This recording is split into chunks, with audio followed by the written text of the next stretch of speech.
निर्जला एकादशी कथा। युधिष्ठिर ने कहा, जनार्दन, ज्येष्ठ मास के शुक्ल पक्ष में जो एकादशी पड़ती हो, कृपया उसका वर्णन कीजिए। भगवान श्री कृष्ण बोले, राजन, इसका वर्णन परम धर्मात्मा सत्यवती नंदन व्यास जी करेंगे, क्योंकि ये संपूर्ण शास्त्रों के तत्वज्ञ और वेद वेदांगों के पारंगत विद्वान हैं। तब वेद व्यास जी कहने लगे, दोनों ही पक्षों की एकादशियों के दिन भोजन ना करें। द्वादशी के दिन स्नान आदि से पवित्र हो फूलों से भगवान केशव की पूजा करें। फिर नित्य कर्म समाप्त होने के पश्चात पहले ब्राह्मणों को भोजन देकर अंत में स्वयं भोजन करें। राजन, जन्ना शौच और मरना शौच में भी एकादशी को भोजन नहीं करना चाहिए। यह सुनकर भीमसेन बोले, परम बुद्धिमान पितामह, मेरी उत्तम बात सुनिए। राजा युधिष्ठिर, माता कुंती, द्रौपदी, अर्जुन, नकुल और सहदेव ये एकादशी को कभी भोजन नहीं करते तथा मुझसे भी हमेशा यही कहते हैं कि भीमसेन, तुम भी एकादशी को न खाया करो, किंतु मैं उन लोगों से यही कहता हूँ कि मुझसे भूख नहीं सही जाएगी।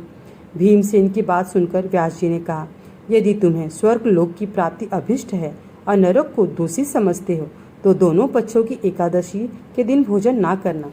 भीमसेन बोले, महाबुद्धिमान पितामह, मैं आपके सामने सच्ची बात कहता हूँ, एक बार भोजन करके भी मुझसे व्रत नहीं किया जा सकता, फिर उपवास करके तो मैं रह ही कैसे सकता हूँ। मेरे उदर में वृक्क नामक अग्नि सदा प्रज्वलित रहती है, अतः जब मैं बहुत अधिक खाता हूँ तभी यह शांत होती है। इसलिए महामुनि, मैं वर्ष में केवल एक ही उपवास कर सकता हूँ जिससे स्वर्ग की प्राप्ति सुलभ हो, जिससे के करने से मैं कल्याण का भागी हो सकूं। ऐसा कोई एक व्रत निश्चय करके बताइए, मैं उसका यथोचित रूप से पालन करूंगा। व्यास जी ने कहा, भीम, ज्येष्ठ मास में सूर्य वृष राशि पर हो या मिथुन राशि पर, शुक्ल पक्ष में जो एकादशी हो उसका यत्न पूर्वक निर्जल व्रत करो। केवल कुल्ला या आचमन करने के लिए ही मुख में जल डाल सकते हो। उसको छोड़कर किसी भी प्रकार का जल विद्वान पुरुष मुख में न डाले, अन्यथा व्रत भंग हो जाता है। एकादशी को सूर्योदय से लेकर दूसरे दिन की सूर्योदय तक मनुष्य जल का त्याग करे तो यह व्रत पूर्ण होता है। तदंतर द्वादशी को प्रभात काल में स्नान करके ब्राह्मणों को विधि पूर्वक जल और सुवर्ण का दान करे।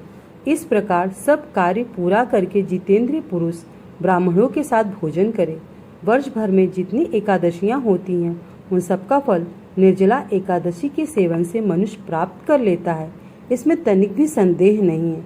शंख चक्र और गदा धारण करने वाले भगवान केशव ने मुझसे कहा था कि यदि मानव सबको छोड़कर एकमात्र मेरी शरण में आ जाए और एकादशी को निराहार रहे तो वह सब पापों से छूट जाता है। एकादशी व्रत करने वाले पुरुष के पास विशाय काय, विकराल आकृति और काले रंग वाले दंड पासधारी भयंकर यमदूत नहीं जाते। अंत काल में पीताम्बरधारी सौम्य स्वभाव वाले, हाथ में सुदर्शन धारण करने वाले, मन के समान वेगशाली विष्णुदूत आखिर में इस वैष्णव पुरुष को भगवान विष्णु के धाम में ले जाते हैं। अंतः निर्जला एकादशी को पूर्ण यत्न करके उपवास और श्री हरि का पूजन करो। स्त्री हो या पुरुष, यदि उसने मेरु पर्वत के बराबर भी महान पाप किया हो तो वह सब इस एकादशी व्रत के प्रभाव से भस्म हो जाता है। जो मनुष्य उस दिन जल के नियम का पालन करता है वह पुण्य का भागी होता है। उसे एक एक प्रहर में कोटि कोटि स्वर्ण मुद्रा दान करने का फल प्राप्त होता सुना गया है। मनुष्य निर्जला एकादशी के दिन स्नान, दान, जप, होम आदि जो कुछ भी करता है वह सब अक्षय होता है। यह भगवान श्री कृष्ण का कथन है। निर्जला एकादशी को विधि पूर्वक उत्तम रीति से उपवास करके मानव वैष्णव पद को प्राप्त कर लेता है। जो मनुष्य एकादशी के दिन अन्न खाता है वह पाप का भोजन करता है। इस लोक में वह चंडाल के समान और मरने पर दुर्गति को प्राप्त होता है। जो ज्येष्ठ के शुक्ल पक्ष में एकादशी को उपवास करके दान करेंगे वे परम पद को प्राप्त होंगे। जिन्होंने एकादशी को उपवास किया है वे ब्रह्म हत्यारे, शराबी, चोर और गुरुद्रोही होने पर भी सब पातकों से मुक्त हो जाते हैं। कुंती नंदन, निर्जला एकादशी के दिन श्रद्धालु स्त्री पुरुष के लिए जो विशेष दान और कर्तव्य विहित है उन्हें सुनो। उस दिन जल में शयन करने वाले भगवान विष्णु का पूजन और जलमय धेनु का दान करना चाहिए, अथवा प्रत्यक्ष धेनु या धृतमयी धेनु का दान उचित है। पर्याप्त दक्षिणा और भांति भांति के मिष्ठानों द्वारा यत्न पूर्वक ब्राह्मणों को संतुष्ट करना चाहिए। ऐसा करने से ब्राह्मण अवश्य संतुष्ट होते हैं और उनके संतुष्ट होने पर श्री हरि मोक्ष प्रदान करते हैं। जिन्होंने सम, दम और दान में प्रवृत्ति हो श्री हरि की पूजा और रात्रि में जागरण करते हुए इस निर्जला एकादशी का व्रत किया है, उन्होंने अपने साथ ही बीती हुई 100 पीढ़ियों को और आने वाली 100 पीढ़ियों को भगवान वासुदेव के परम धाम में पहुंचा दिया है। निर्जला एकादशी के दिन अन्न, वस्त्र, गौ, जल, सैया, सुंदर आसन, कमंडलू और छाता दान करने चाहिए। जो श्रेष्ठ और सुपात्र ब्राह्मण को जूता दान करता है वह सोने के विमान पर बैठकर स्वर्गलोक में प्रतिष्ठित होता है।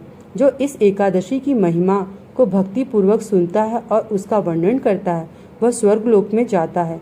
चतुर्दशी युक्त अमावस्या को सूर्य ग्रहण के समय श्राद्ध करके के मनुष्य जिस फल को प्राप्त करता है वही फल इसके श्रवण से भी प्राप्त होता है।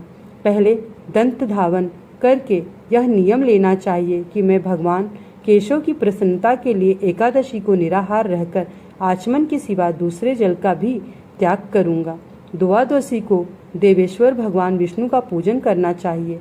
गंध, धूप, पुष्प तथा सुंदर वस्त्र और विधि पूर्वक पूजन करके जल के घड़े का दान का संकल्प करते हुए निम्नांकित मंत्र का उच्चारण करें। देव देव ऋषिकेश संसारण वतारक उद कुंभ प्रदानेन नय मामम परमाम गति। संसार सागर से तारने वाले हे देव देव ऋषिकेश, इस जल के घड़े का दान करने से आप मुझे परम गति को प्राप्त कराइए। भीमसेन, ज्येष्ठ मास में शुक्ल पक्ष की जो शुभ एकादशी होती है उसका निर्जल व्रत करना चाहिए। उस दिन श्रेष्ठ ब्राह्मणों को शक्कर के साथ जल के घड़े दान करने चाहिए। ऐसा करने से मनुष्य भगवान विष्णु के समीप पहुंचकर आनंद का अनुभव करता है। तत्पश्चात द्वादशी को ब्राह्मण भोजन कराने के बाद स्वयं भोजन करे। जो इस प्रकार पूर्ण रूप से पाप नाशनी एकादशी का व्रत करता है वह सब पापों से मुक्त अनामय पद को प्राप्त होता है। यह सुनकर भीमसेन ने भी इस एकादशी का व्रत आरंभ कर दिया। तब से यह लोक में पांडव द्वादशी के नाम से विख्यात है। ओम जय श्री हरि। ओम नमो भगवते वासुदेवाय।